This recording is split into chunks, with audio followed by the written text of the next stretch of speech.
একটা আচার রেসিপি নিয়ে চলে এসেছি। এটা ধনেপাতার আচার। এখানে আমি 1 আটি পরিমাণ কাঁচা ধনেপাতা নিয়ে নিয়েছি, আর সেটা আমি ধুয়ে পানি ঝরিয়ে নিয়েছি। শুকনো কড়াইতে পাঁচফোড়ন আর সরষে তেলে আমি গুঁড়ো করে নিলাম। আর আগে থেকে জল ঝরিয়ে রাখা আমি ধনেপাতাগুলো আরও শুকানোর জন্য শুকনো ফ্রাই প্যানে একটু নেড়েচেড়ে শুকিয়ে নিলাম আরও।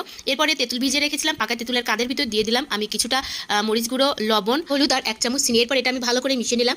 ফ্রাই প্যানে আমি সরিষার তেল দিয়ে দিয়েছিলাম, তার ভিতর মিশ্রণটা আমি ঢেলে ভালো করে কষিয়ে নিব। এটা কষাতে কষাতে যখন তেল ছেড়ে দেবে তখন আমি এটা নামিয়ে ধনেপাতা আর মশলাটা আমি একটা ব্লেন্ডার জারে নিয়ে ব্লেন্ড করে নিয়ে পাটায় বেটে নিলেও এটা হবে।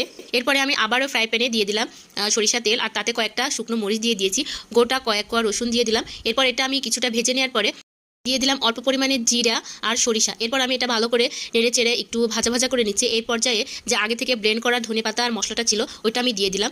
আর প্রথম দিকে আমি যে সরিষা আর পাঁচফোড়নটা গুঁড়ো করে রেখেছিলাম সেটাও দিয়ে দিলাম। এরপর কষাতে কষাতে আমার আচার রেডি। এটা বানানোর সময় সুন্দর একটা ফ্লেভার আসছিল। এটা দেখতেও যেমন সুন্দর, খেতে অনেক মজা। আচারটি আপনারা ফ্রিজে রেখে